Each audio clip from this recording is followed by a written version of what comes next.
इस रिपोर्ट में 10 सूत्र आपको बताएगा कि आखिर डीपीआई सूबे के हजारों उच्च माध्यमिक शिक्षक उम्मीदवारों के साथ कैसे शर्मनाक साजिश रच रहा है।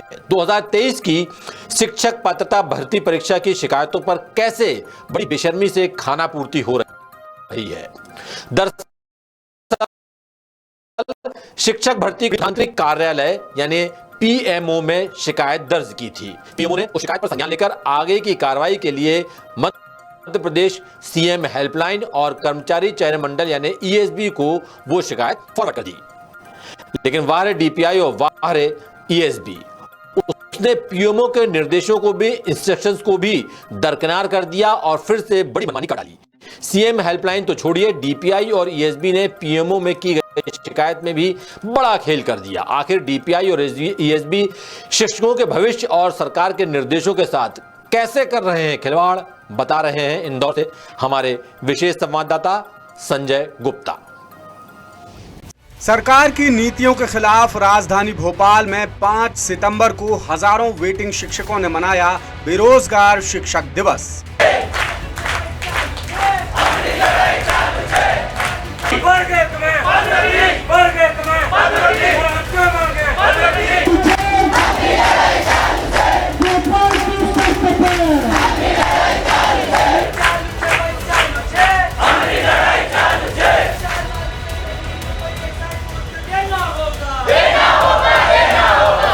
अभी ठंडी नहीं पड़ी वेटिंग शिक्षकों के आंदोलन की आग और अतिथि शिक्षकों ने भी खोल दिया सरकार के खिलाफ मोर्चा।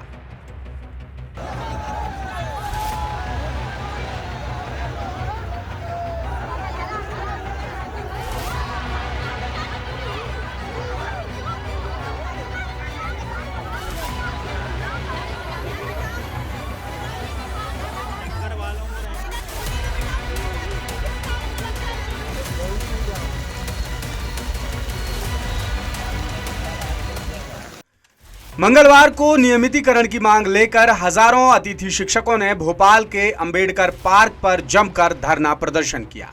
इसी बीच तेज बारिश शुरू हो गई, लेकिन प्रदर्शनकारी डटे रहे। वो सीएम हाउस जाकर मुख्यमंत्री डॉक्टर मोहन यादव से मिलने की जिद कर रहे थे, लेकिन पुलिस ने उन्हें जोर जबरदस्ती से आगे बढ़ने से रोक दिया। इससे तनाव की स्थिति उत्पन्न हो गई और पुलिस और प्रदर्शनकारियों के बीच जमकर धक्का मुक्की होने लगी, जिसमें कई महिला अतिथि शिक्षक बेहोश हो गईं और कई अतिथि शिक्षकों को चोटें भी आईं। कुल मिलाकर चाहे मध्य प्रदेश के वेटिंग शिक्षक हों, अनुदान प्राप्त संस्थानों के शिक्षक हों, अतिशेष शिक्षक हों या फिर अतिथि शिक्षक हों, सबका आरोप है कि सरकार उनके साथ घोर अन्याय कर रही है। अपनी अपनी मांगें लेकर हर वर्ग के शिक्षक लगातार सड़क पर उतरकर आंदोलन कर रहे हैं। अपनी अपनी मांगें लेकर हर वर्ग के शिक्षक लगातार सड़क पर उतरकर सरकार की नीतियों और फैसलों का विरोध कर रहे हैं। 5 सितंबर को वेटिंग शिक्षकों के महा आंदोलन के ठीक 4 दिन बाद यानी 9 सितंबर को अतिथि शिक्षकों को भी सड़क पर उतरना पड़ा। लेकिन जरा सोचिए कि आखिर इन शिक्षकों को सड़क पर क्यों उतरना पड़ रहा है। आप ही बताइए कि उनकी मांग जायज है या नाजायज। सरकारी दस्तावेजों में शिक्षकों के खाली पदों, मौजूदा सरकारी रवैया और सूबे की भर्ती प्रक्रिया पर नजर डालें तो समझ आएगा कि इन शिक्षकों की मांग जरा भी नाजायज नहीं है, जरा भी गलत नहीं है। हाँ, सरकार के हिसाब से शिक्षकों के आंदोलन का तरीका गलत हो सकता है, लेकिन ये भी सच है कि इन्हें सरकार ने ही सड़क पर उतरकर आंदोलन करने को मजबूर कर दिया। अब सवाल ये उठता है कि आखिर इन शिक्षकों को सरकार के खिलाफ बागी क्यों होना पड़ रहा है। तो दोस्तों, इसके पीछे बड़ी वजह है, जिसका खुलासा हम इस रिपोर्ट में कर रहे हैं। दरअसल मध्य प्रदेश कर्मचारी चयन मंडल यानी ईएसबी की ओर से 2023 में उच्च माध्यमिक शिक्षक पात्रता भर्ती परीक्षा को लेकर प्रधानमंत्री कार्यालय में शिकायत की गई थी। दरअसल मध्य प्रदेश कर्मचारी चयन मंडल की ओर से 2023 में ली गई उच्च माध्यमिक शिक्षक पात्रता भर्ती परीक्षा में गड़बड़ियों को लेकर प्रधानमंत्री कार्यालय में शिकायत की गई थी, क्योंकि प्रदेश स्तर पर बार बार शिकायतें करने के बावजूद शिक्षकों की सुनवाई नहीं हुई। पीएमओ ने शिक्षकों की शिकायत पर बाकायदा संज्ञान लेकर उचित कार्यवाही के लिए सीएम हेल्पलाइन पर ट्रांसफर कर दिया। फिर वहां से शिकायत ईएसबी और डीपीआई के पास पहुंची। डीपीआई और ईएसबी के अफसरों को तत्काल समस्या का समाधान करने के निर्देश दिए गए, लेकिन मनमाने और गैर जिम्मेदाराना रवैये के लिए पहले से ही बदनाम हो चुके डीपीआई और ईएसबी ने यहां भी बड़ा खेल कर दिया। सरकार की दोनों अहम एजेंसियों ने एक दूसरे पर मामला डालकर शिकायत को निचले स्तर पर बंद करने की कोशिशें की। अब आपको उस शिकायत के बारे में बताते हैं जिसने मध्य प्रदेश के सरकारी सिस्टम की कार्यप्रणाली की पोल खोलकर रख दी है। मध्य प्रदेश के युवा सुदर्शन सोलंकी और कार्तिक गिरवाल ने राष्ट्रपति और प्रधानमंत्री कार्यालय को लिखित शिकायत की थी, जिसमें उच्च माध्यमिक शिक्षक पात्रता परीक्षा 2023 में हुए फर्जीवाड़े की एक्सपर्ट कमेटी से जांच कराने की मांग की गई थी। साथ ही शिकायत में ये जिक्र भी किया गया था कि 4 मार्च 2023 को बायोलॉजी के पेपर की पहली शिफ्ट, जिसकी क्वेश्चन आईडी है 2657261, इसमें सवाल पूछा गया था कि पारा प्रदूषण के कारण खाली स्थान बीमारी होती है, जिसका सही उत्तर मीना माता बीमारी को माना गया। जबकि दूसरी शिफ्ट, जिसकी क्वेश्चन आईडी है 2657236, इसमें सवाल पूछा गया था कि मीना माता रोग किसके विषैले प्रभाव के कारण होता है, जिसका सही उत्तर होना चाहिए पारा। लेकिन पारा को सही उत्तर ना मानकर ईएसबी ने सवाल को ही निरस्त कर दिया।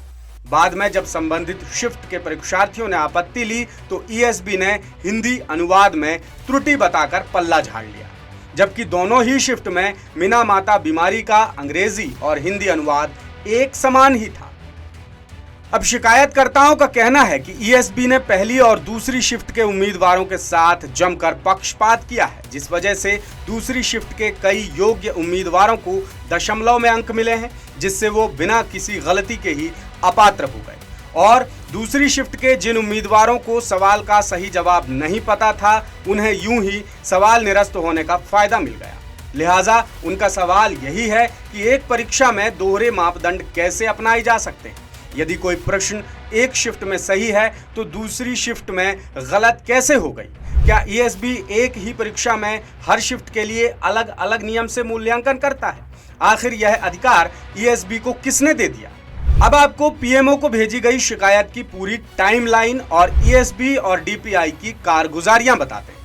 आवेदकों ने सबसे पहले भोपाल स्तर पर शिकायत की, लेकिन सुनवाई नहीं हुई। लिहाजा उन्होंने जुलाई में पीएमओ और राष्ट्रपति भवन को शिकायत कर जांच कराने की मांग की। पीएमओ से शिकायत को सीएम हेल्पलाइन में भेजकर ईएसबी और डीपीआई के अफसरों को समाधान करने के निर्देश दिए गए।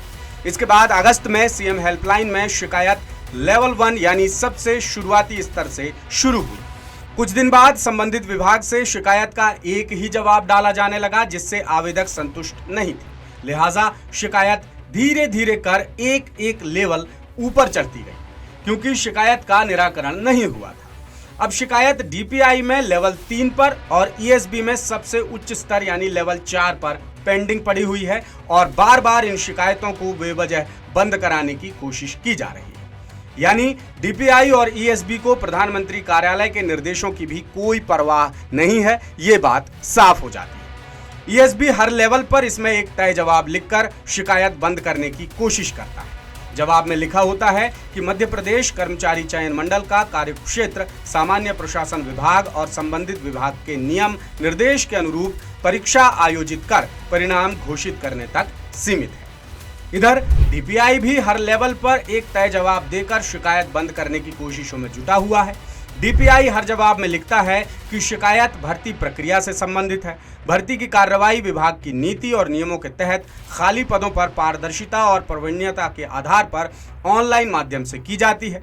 आवेदक की मांग के आधार पर भर्ती नियमों में परिवर्तन करना और नियुक्ति देना संभव नहीं है, इसलिए प्रकरण नीतिगत होने से शिकायत बंद करने का अनुरोध है। अब आप ही बताइए, पीएमओ तक शिकायत करने के बावजूद पीड़ितों की सुनवाई नहीं हो रही है। ऐसे में उनके पास आंदोलन का ही रास्ता बचता है, जो वो कर भी रहे हैं, और उस पर भी सरकार पुलिस के जरिए युवाओं को हड़काने से पीछे नहीं हट रही है। ऐसे में सवाल यही है कि आखिर ये युवा करें तो क्या करें और जाएं तो जाएं कहां? लेटेस्ट, इन्वेस्टिगेटिव और इन डेप्थ खबरें देखने के लिए ज्वाइन कीजिए द सूत्र का व्हाट्सएप चैनल, सब्सक्राइब कीजिए यूट्यूब चैनल, लाइक कीजिए फेसबुक पेज और पढ़ते रहिए वेबसाइट www.dasudra.com। www.ncb.gov.in/news.com।